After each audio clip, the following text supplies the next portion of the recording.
1 Timoteo capítulo 3, verso 8 en adelante. Vamos a leer. Los diáconos asimismo deben ser honestos, sin doblez, no dados a mucho vino, no codiciosos de ganancias honestas, que guarden el misterio de la fe con limpia conciencia, y estos también sean sometidos a prueba primero, y entonces ejerzan el diaconado si son irreprensibles. Las mujeres asimismo sean honestas, no calumniadoras, sino sobrias, fieles en todo.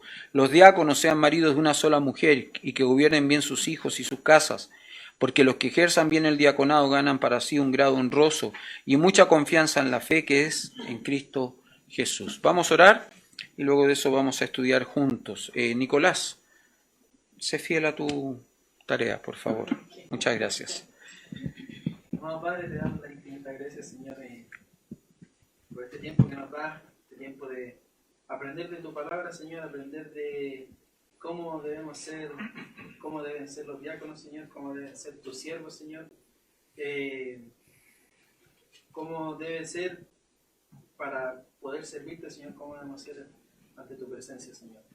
Te agradecemos también por el pastor que le da el tiempo de prepararse, Señor, también tanto como para el estado dominical como para ahora el mensaje y para los demás maestros, Señor, también que también preparan un mensaje de tu palabra, Señor. Te agradecemos todo esto, Señor, sin merecerlo, en el nombre de tu Hijo Jesucristo. Amén. Amén. No era ese tu ministerio al cual tenías que ser fiel, pero... Ya. Si no, sí, está bien, no hay problema. Hermanos, hemos llegado al final de esta sección. Estamos estudiando acerca de los diáconos, el oficio de los diáconos, ¿se acuerda? Y estamos llegando hoy al final de esto. Hoy terminamos con esta sección y la próxima semana, como les dije, a partir del verso 14 en adelante hasta el final, hasta el 16, vamos a hablar acerca de una iglesia madura, una iglesia que crece. ¿Sí? Porque recuerde que toda la sección está compuesta por quienes conforman justamente la iglesia. Dijimos primero que la iglesia está compuesta por hombres que oran, luego por mujeres piadosas, luego por pastores capaces. Ahora estamos en la sección de diáconos aprobados y por último vamos a ver una iglesia madura, ¿sí? O creyentes maduros, Solo para recapitular, para hacer un pequeño resumen, déjeme mencionar esto, ¿no? Cuando empezamos hablando de los diáconos, comenzamos definiendo qué era un diácono, ¿sí? Gracias. Sí, gracias. Comenzamos hablando de qué era un diácono, ¿se acuerda? ¿Y qué fue lo que dijimos? ¿Quién es un diácono o qué es un diácono? ¿Qué cosa? Un servidor. ¿A quién sirve? ¿Y quién se beneficia del servicio del diácono al pastor? La iglesia. La iglesia. ¿Por qué sirve al pastor? Porque libera al pastor de ciertas obligaciones, de ciertas responsabilidades que cumplen los diáconos para que el pastor se pueda enfocar en lo que es verdaderamente o en estricto rigor es su responsabilidad dentro de la congregación. ¿Cuál es la responsabilidad primaria del pastor dentro de la congregación? El estudio de la palabra y la enseñanza. ¿Se acuerda? Esa es la responsabilidad primaria del pastor, porque él cuida del rebaño por medio de la enseñanza. ¿Sí? Entonces, un diácono es un servidor, luego ¿a quién sirve? Dijimos al pastor. Después hemos visto ciertos requisitos personales que ha de tener el diácono. Si usted mira, ¿no es cierto? Desde el verso 8 hasta el verso 10, se establecen ciertos requisitos personales del diácono.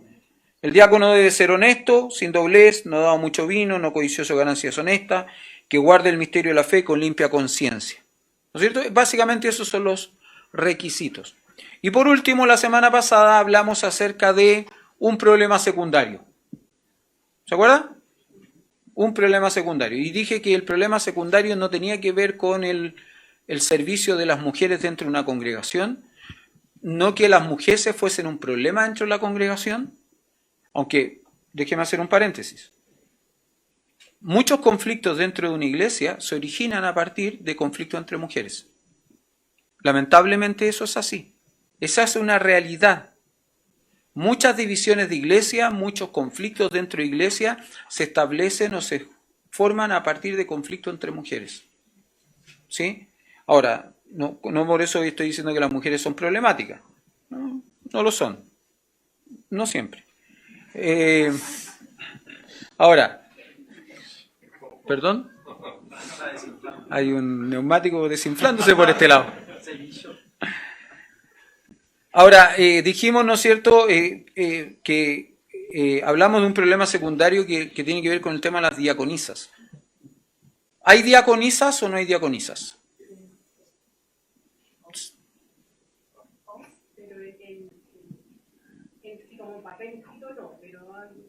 Ya, bien, bien. ¿Hay diaconisas oficiales? ¿Se acuerda que les pregunté? ¿Conoce iglesias de nuestra línea doctrinal fundamental que tengan diaconisas? Casi todos dijimos que no. Esta semana hice la pregunta en la facultad a personas que, profesores, pastores, y algunos de ellos me dijeron, sí, yo conozco iglesias de nuestra línea doctrinal fundamental que sí tienen diaconisas. Mira qué interesante. Qué interesante. Ahora, ¿qué es lo que era el tema aquí de discusión? Poder definir si es que las mujeres del verso 11, las mujeres asimismo, eran las esposas de los diáconos o no eran las esposas de los diáconos, ¿se acuerdan? Y bueno, planteamos todo un tema y yo concluí en la semana pasada diciéndoles que yo creo que acá se refieren a las esposas de los diáconos. ¿Por qué? Por el uso de la palabra mujer, que habla de una mujer casada, de la esposa de. La palabra que se utiliza en el texto original, gune, siempre hace referencia a la esposa de alguien o a una mujer casada. Ahora, ¿podría Pablo haber utilizado otra palabra que se refiriese a lo femenino? Sí, pero no usa otra palabra que se refiere a lo femenino. Usa esta palabra que se refiere a una mujer casada. Ahora, dijimos que esto también plantea un problema, ¿no? ¿Por qué plantear requisitos solo para la esposa de los diáconos y no plantear requisitos para la esposa del pastor? Porque entre el 1 y el 7 no hay requisitos para la esposa del pastor. Bueno, dijimos entonces que ahí juega una palabra clave. ¿Cuál palabra? Asimismo. ¿Por qué? Porque continúa la idea de los requisitos de los diáconos y de los pastores en un sentido, enmarca o engloba de que estos requisitos, de que las mujeres sean honestas, no calumniadoras, sino sobrias, fieles en todo, sea una condición no solo para la esposa del diácono, sino también para la esposa del pastor. Para la esposa del pastor. Bueno, ya vimos todo esto, eso es a modo de resumen solamente. Hoy día vamos a llegar a los dos últimos textos, verso 12 y verso 13 de esta sección, que dice que los diáconos sean maridos de una sola mujer y que gobiernen bien sus casas y sus hijos, que gobiernen bien sus hijos y sus casas, porque los que ejerzan bien el diaconado ganan para sí un grado honroso y mucha confianza en la fe que es en Cristo Jesús. Creo sinceramente que esta mini sección de una sección un poco más grande, más general, más global, tiene que ver ya no con requisitos personales. Los requisitos que están en el verso 8 y el verso 9 son requisitos personales del individuo. Pero los requisitos que aparecen en el verso 12 son requisitos de índole más bien familiar. Por eso que comienza diciendo que los diáconos sean maridos de una sola mujer. Y la verdad, hermanos, que nosotros ya estudiamos esto. Ya vimos qué significa ser marido de una sola mujer. Lo vimos en el verso 2, ¿se acuerda? Cuando en el verso 2 dice, pero es necesario que el obispo sea irreprensible, marido de una sola mujer. ¿Se acuerda? Dijimos una sola mujer a la vez. ¿Qué significa que sea una sola mujer a la vez? Que no puede ser un polígamo. No puede ejercer la poligamia. ¿Se acuerda del profeta de Peñalolén? ¿Se acuerda, no? ¿Sí? Bueno, él queda completamente excluido, ¿no? Él hace una mala interpretación, ¿no? Porque el padre Abraham tuvo más de una mujer, sí, pero eso era en la antigüedad, en otra cultura, otro tipo de pensamiento. Pero siempre el plan divino, ¿se acuerda cuando hablamos comprometidos con el plan de Dios, que es la familia? Siempre el plan de Dios ha sido un hombre y una mujer. El texto dice, dejará el hombre a su padre y su madre y se unirá a su mujer. No dice, dejará el hombre a su padre y su madre y se unirá a sus mujeres. Siempre el plan divino ha sido una mujer, un hombre, una mujer. Ahora, en este texto, lógicamente, creo que tampoco es una prohibición o una indicación explícita, ¿no es cierto? Creo que no es una prohibición explícita a que un soltero no pueda ejercer ni el pastorado ni el diaconado. ¿Ya? No, es que tenemos como candidato para diácono dentro de nuestra congregación a Felipe Ramírez.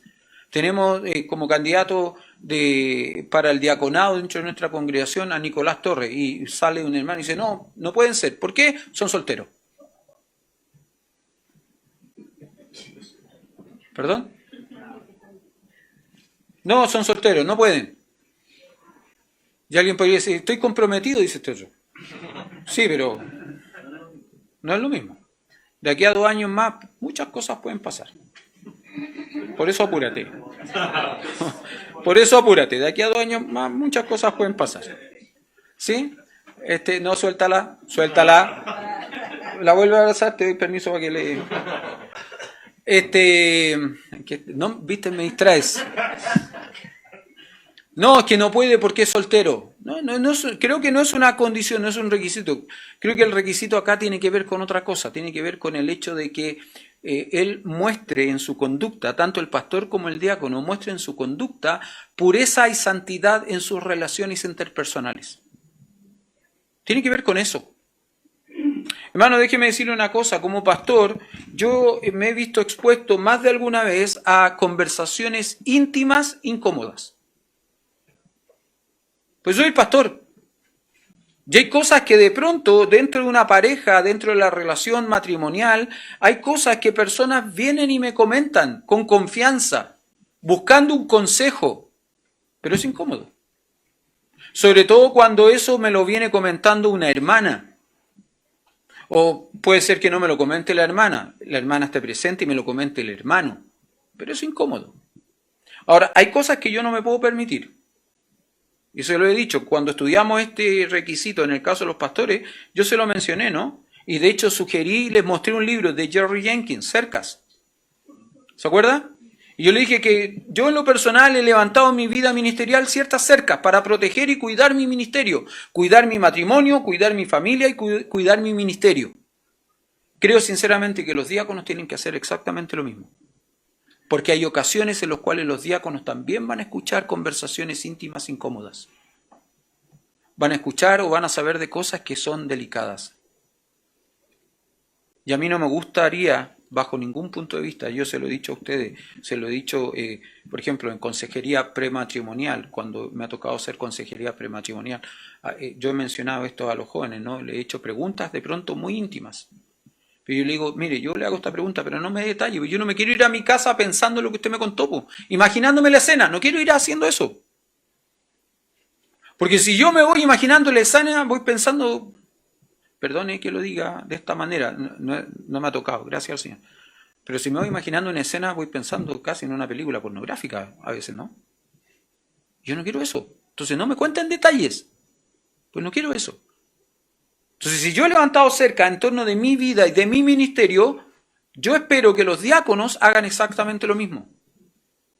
Y que, lógicamente, no vayan preguntando más allá de la cuenta, po. Porque tampoco es lo correcto. Yo tampoco voy preguntando más allá de la cuenta. Porque no es lo correcto, no es lo debido. Fíjese que interesantemente, lo vamos a ver un poco más adelante cuando nos metamos allí al capítulo 5 de 1 Timoteo. En el capítulo 5 el apóstol Pablo establece ciertos principios de relación, de conducta entre Timoteo y los hermanos de la iglesia. ¿Cómo debes tratar a los ancianos? Y cuando habla de los ancianos no habla de los pastores, sino que habla de la gente de edad. ¿Cómo debes tratar a los ancianos? No reprendas al anciano. Capítulo 5, verso 1, sino exhórtale como a padre. A los más jóvenes como hermanos, a las ancianas como a madres, y a las jovencitas, es interesante porque al único le ponen un apellido, como a hermanas, con toda pureza. Fíjese que a la única que le establece, o al único que le pone un apellido en este trato es a la jovencita. ¿Por qué? Porque entendemos que Salomón, iba a decir, Timoteo, es un hombre joven, ¿no? Por algo Pablo le dice, ninguno tenga en poco tu juventud. Timoteo es un hombre joven, pero que está en una posición de privilegio, entre comillas, ¿no? Una posición de autoridad, y eso hace que él sea atractivo a los ojos de la gente, para bien y para mal. Entonces, mujeres jóvenes, señoritas jóvenes, ¿se podrían enganchar de Timoteo? Sí. Bueno, es raro, sería difícil que una mujer se enganche de alguien feo como yo, ¿no? O de alguien feo como el Pablo, o como Abel, como el Leo. ¿Ah? No, si el milagro pasó una pura vez nomás. No se vuelve a repetir. Ese milagro no se vuelve a repetir. ¿No es cierto? Pero por la posición en que estamos, evidentemente, gente nos escucha, gente nos oye, gente presta atención a lo que estamos diciendo. Y eso puede ser un peligro. Creo que por eso Pablo le dice claramente a Timoteo, y inspirado por el Espíritu Santo, hablando de los diáconos, dice que deben ser más de una sola mujer. Cuiden sus relaciones. Sean puros, sean honestos en sus relaciones con otras personas, sobre todo con el sexo opuesto. Sobre todo con el sexo opuesto. Mire, como le decía, yo sé cosas que no me puedo permitir. Yo cuando tengo conversaciones incómodas, yo se las comento a mi esposa y generalmente he dicho a mi esposa que ella después vaya a hablar. ¿Sabe por qué pasa muchas veces esto, no? Y hermana, perdone que se lo diga. Le voy a decir esto, y se lo quiero decir con mucho cariño, con mucho afecto, con mucho amor. ¿Sabe por qué pasa esto? Porque muchas veces ustedes como hermanas son irresponsables en su obligación. Porque la obligación bíblica de enseñar a las mujeres más jóvenes no es de un hombre, no es del pastor, no es del diácono, es de las mujeres mayores.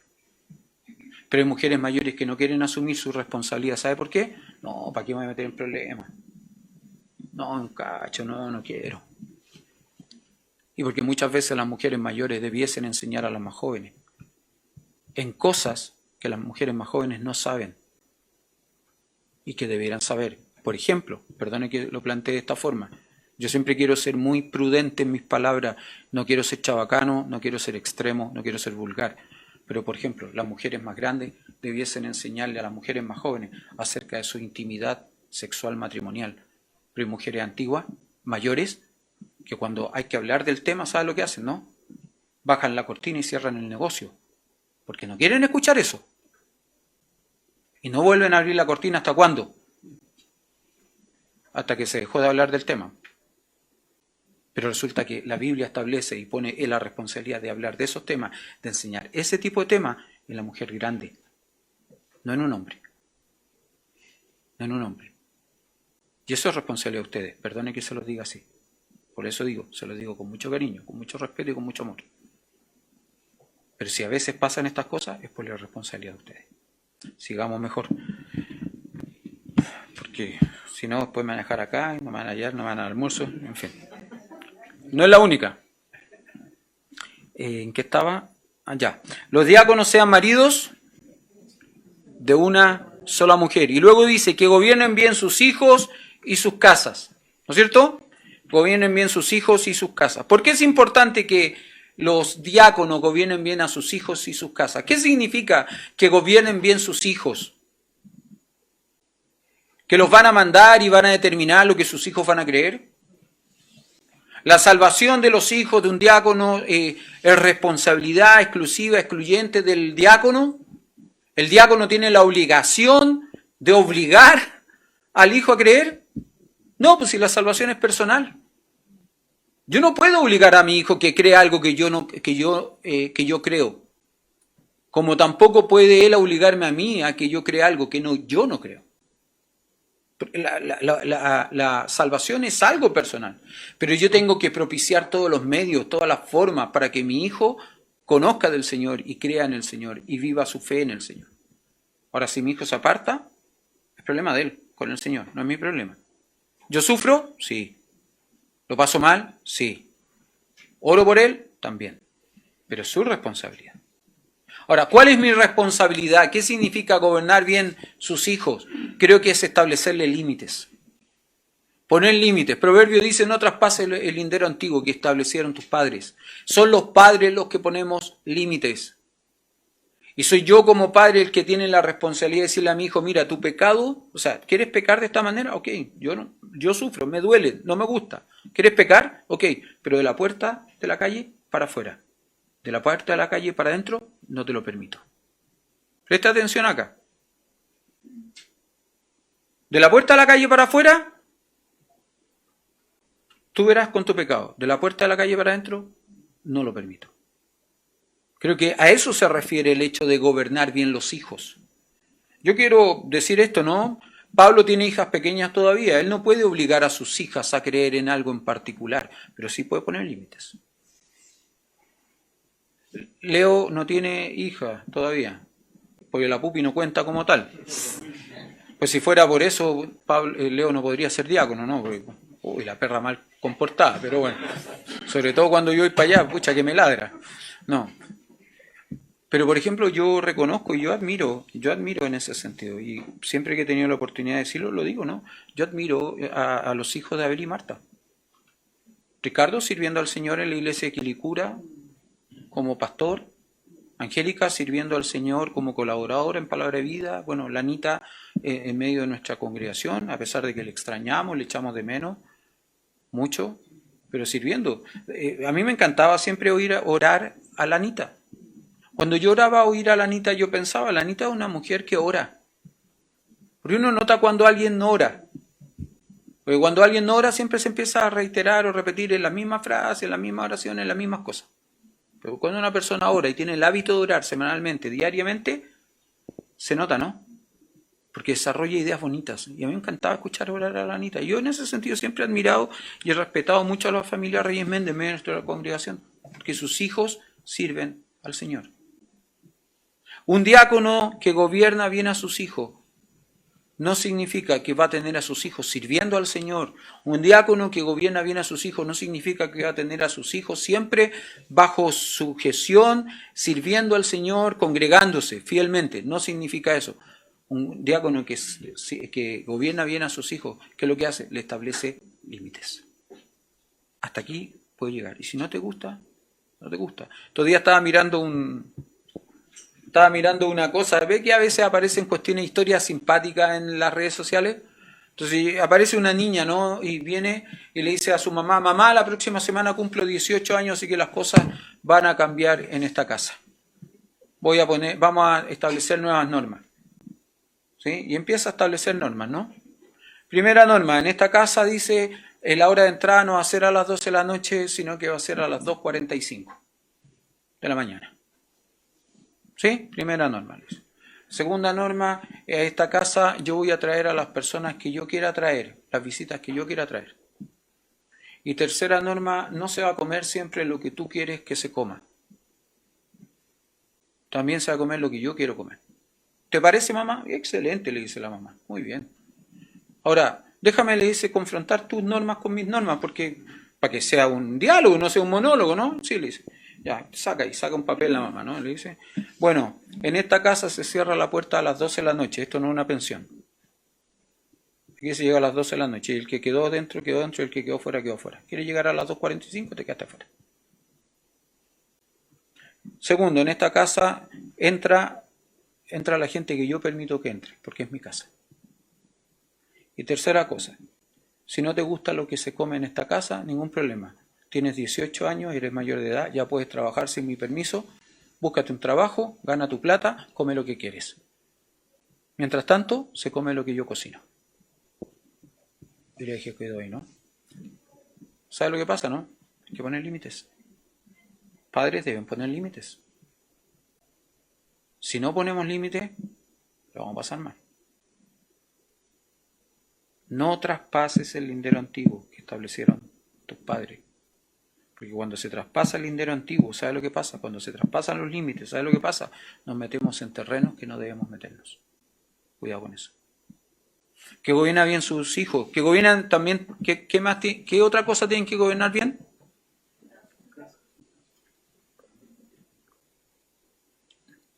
¿Estáis seguros que la pusiste recién? Talada. Ya. Sus casas. El gobierno de la casa, ¿de qué significa? Habla de la administración. Recuerde que el diácono tiene que administrar cosas que no son de él. Y la forma en que él administra su casa es un indicador de cómo va a administrar la iglesia. Ahora, cuando decimos que él administra la iglesia, no es que la guía le da orientación, dirección, porque esa es la responsabilidad del pastor. El pastor es quien gobierna la iglesia. El pastor es quien gobierna y le da dirección, ¿no es cierto?, a la iglesia con el consejo. Los diáconos. ¿Se acuerdan? Hablamos de eso la semana pasada. Yo no creo que los diáconos sean simplemente la nana de la iglesia. Yo creo que ellos son una fuente de provisión de consejo. ¿Sí? Pero van a haber ocasiones en las cuales el puesto de pastor en una iglesia van a quedar vacantes. Los pastores salen. por diversos motivos. Porque son invitados a pastorear otra iglesia, por ejemplo. A veces por pecado, el pastor tiene que salir por pecado. A veces por muerte. Y el cargo de pastor dentro de una iglesia, el puesto, el oficio de un pastor dentro de una iglesia queda vacante. ¿Y quiénes asumen generalmente el cuidado de la congregación en ese momento? Los diáconos. Por eso los diáconos los llamados en un sentido a guiar a la iglesia en esa circunstancia, en esa situación circunstancial, son los diáconos los llamados a guiar a la iglesia en la selección de un nuevo pastor. Pero ese proceso debe ser breve. ¿Sabe por qué? Porque como el diácono está ejerciendo una autoridad delegada que no le corresponde, le puede quedar gustando la autoridad. Le puede quedar gustando el mandar. Entonces el proceso de selección que debió ser de máximo 6 meses se transforma en 6 años. Y eso es peligroso. Creo que todos nosotros hemos conocido iglesias que han tenido procesos así, ¿no? Eternos. Y generalmente, ¿qué es lo que pasa cuando está este proceso largo de donde los diáconos han estado por mucho tiempo al frente de una congregación hasta que llega el nuevo pastor? ¿Sabe lo que termina pasando? Generalmente llega el nuevo pastor, se establece el nuevo pastor, empieza a dirigir la iglesia, empieza a guiar la iglesia, y los diáconos, ¿saben lo que terminan haciendo? Renunciando al oficio diaconal y a la iglesia, y se terminan yendo a otro lugar. ¿Por qué? Pues no se acostumbran a la nueva autoridad. Claro, porque se acostumbraron a ellos tener la autoridad, a ellos hacer lo que querían. Bueno, en un sentido, el gobernar una casa, el que gobierna bien su casa, va a dar señales de cómo esa persona puede fielmente cumplir con esta responsabilidad de cuidar y de gobernar o de administrar la iglesia del Señor cuando le corresponda o cuando le toque, Esas son las responsabilidades o esas son las condiciones familiares. Primero, marido una sola mujer, que tenga relaciones correctas, puras, sanas, con el sexo opuesto. Que su esposa esté confiado en él. Que su esposa no ponga en duda, ¿no? ¿Cuál es tu interés real en la hermana? A ver, ¿por qué vaya a visitar tanto la casa de la hermana X? ¿Tanto consejo necesita? Sí. Déjame ir contigo. No vayas conmigo. No, ahí es raro, ¿no? Eso sería extraño. Primero, marido una sola mujer. Segundo, que gobierne bien a sus hijos, que le ponga límites. Tercero, que administre bien su hogar. ¿Por qué? Porque ese es un indicativo de cómo va a administrar en definitiva, cómo va a cuidar en definitiva de la iglesia del Señor también. Y concluye el apóstol Pablo diciendo lo siguiente, verso 13, porque los que ejercen bien el diaconado ganan para sí un grado honroso y mucha confianza en la fe que es en Cristo Jesús. Los que ejerzan bien el diaconado. Esto tiene que ver con el ejercicio del oficio, no solo con tener el título. Porque el título lo pueden tener muchos. De hecho, hay muchos que tienen el título y no hacen nada. Y hay otros que no tienen el título y lo hacen todo. Tiene que ver con el equilibrio de tener el título, pero también de practicar y hacer aquello a lo cual ha sido encomendado o a lo cual ha sido nombrado. El pastor Warren Wiersbe escribe en uno de sus comentarios acerca de esto y dice lo siguiente: el diácono debe ocupar el cargo, no solo habitarlo. ¿Qué significa? No se sienta solo en el sillón del diácono. En realidad, no está nunca sentado en el sillón del diácono. Porque siempre está haciendo cosas. Siempre está de pie haciendo cosas, haciendo una que otra cosa, siempre. Hermano, no se trata de tener el título, insisto con esto. ¿Cuántas personas en el día de hoy obtienen algo y cuando lo tienen pierden el interés en aquello que tanto anhelaban, que tanto deseaban? ¿No? Que simplemente el deseo era tener esto. ¿Conoce gente inconformista? Quiero tener esto. Y cuando lo tengo, ahora ya lo tengo, pero me falta esto otro. Y se esfuerzan por ahora por lo que les falta. Y siguen hasta que lo tienen. Y cuando lo tienen, ahora me falta esto otro. Hay gente que tiene el título de diácono, ¿no? Y trabaja y se esfuerza y sirve hasta que tiene el título. Y cuando tiene el título, deja de servir. El texto dice que los que ejercen bien el diaconado, vale decir, los que en aquellos que hay un equilibrio entre el título y el oficio y el servicio. ¿Qué es lo que pasa con ellos? Ganan para sí un grado honroso. Y esta idea, la idea de esta expresión, ganan para sí un grado honroso, acá sí tiene que ver no con el oficio como la especialización de un servicio, sino que de un rango militar. Es la idea de que, ustedes saben, en la milicia, hombres que se destacan dentro de la milicia generalmente van adquiriendo ascensos, ¿no? Entonces van ascendiendo en su rango militar. Bueno, esta expresión tiene que ver más bien con el hecho de que Dios va reconociendo en esta persona y le va entregando un honor, una honra, que quizás no es visible a los hombres. Quizás nosotros nunca vamos a ver este ascenso. ¿Se entiende? Quizás nosotros visualmente, en la práctica, nunca vamos a ver que Pablo fue ascendido, que Abel fue ascendido, que Leo fue ascendido, o que otro hermano de nuestra congregación, que el día de mañana pueda llegar a ser diácono de nuestra congregación, sea ascendido en su rango, en su honor. Creo sinceramente que tiene que ver mucho con las palabras que dice el Señor Jesús allí en Mateo 25, 23, cuando dice, buen siervo, fiel, sobre poco has sido fiel, sobre mucho te pondré. Ese reconocimiento que Dios hace del siervo fiel, creo que tiene que ver con eso. Porque los que ejercen bien el diaconado ganan para sí un grado honroso. ¿De parte de quién? Del Señor. No de los hombres, del Señor. Pero fíjese que la siguiente frase sí tiene que ver con el reconocimiento nuestro como iglesia. ¿Qué dice la siguiente frase? Y mucha confianza en la fe, que es en Cristo Jesús. Creo que esto sí tiene que ver con el reconocimiento humano.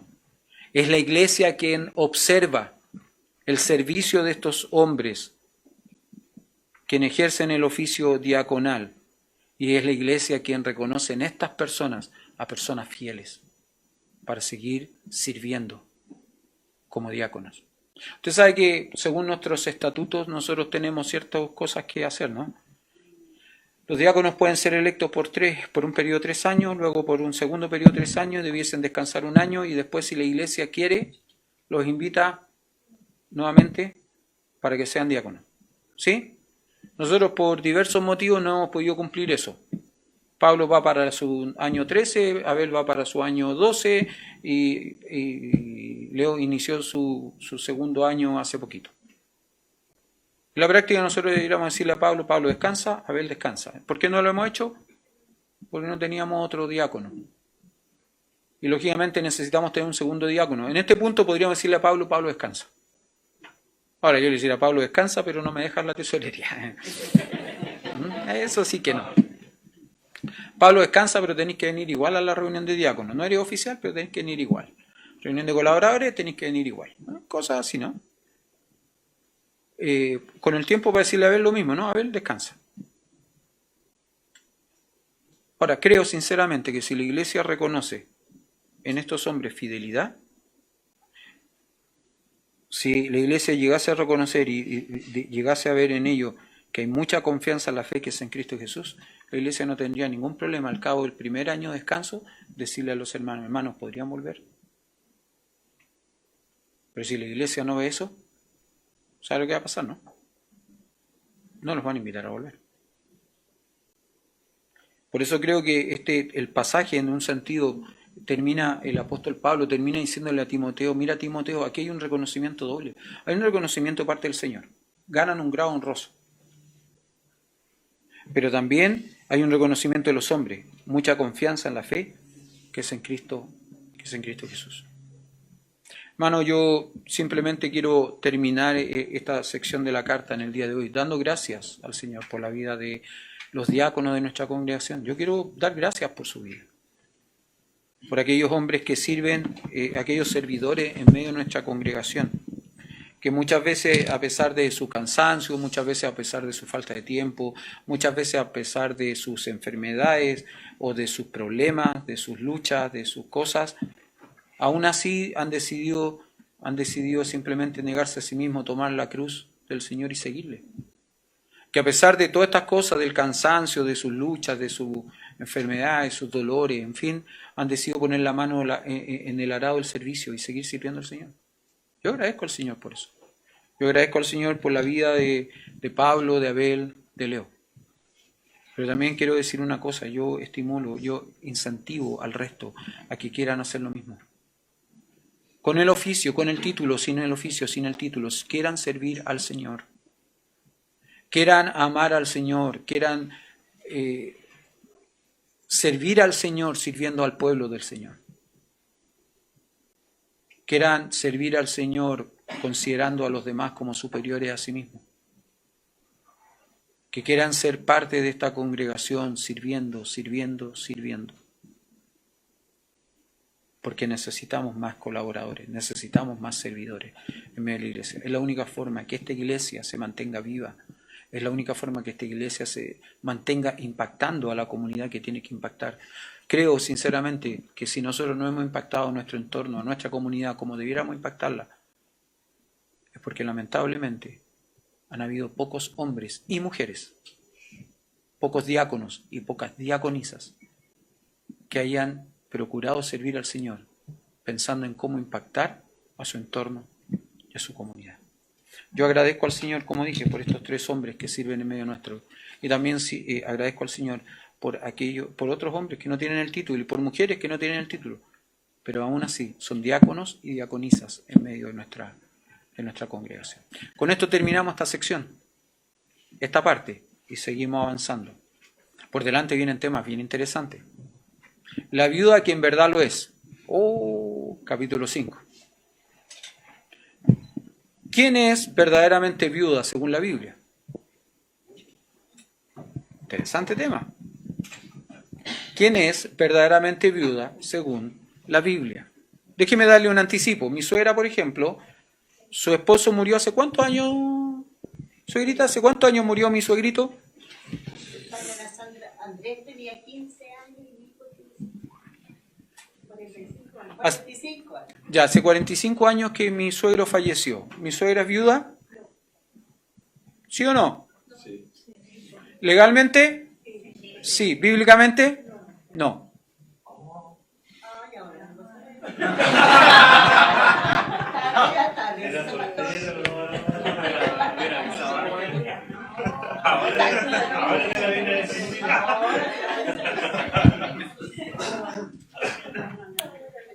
Pero son temas interesantes que vienen por delante. Ahora, yo se los digo como un anticipo, ¿no? No sé si a usted le gusta ver series de televisión. A veces las series de televisión como que hacen un spoiler, un adelanto de lo que viene. Sí, yo estoy haciendo un spoiler, un adelanto de lo que viene. Ahora, ¿cuándo viene? No. Yo no he dicho que viene el próximo. Yo ya dije que viene el próximo domingo. Pero, hermanos, por favor, presten atención. ¿Sabe por qué le digo esto? Como para animarlo, no desafiarlo. No se pierda no porque yo esté predicando, no porque yo pase tiempo estudiando. No se lo pierda porque creo que es una linda carta. Es una buena carta que nos enseña cómo debemos de comportarnos en la iglesia, la casa de Dios, templo del Dios viviente. Vamos a orar y terminamos.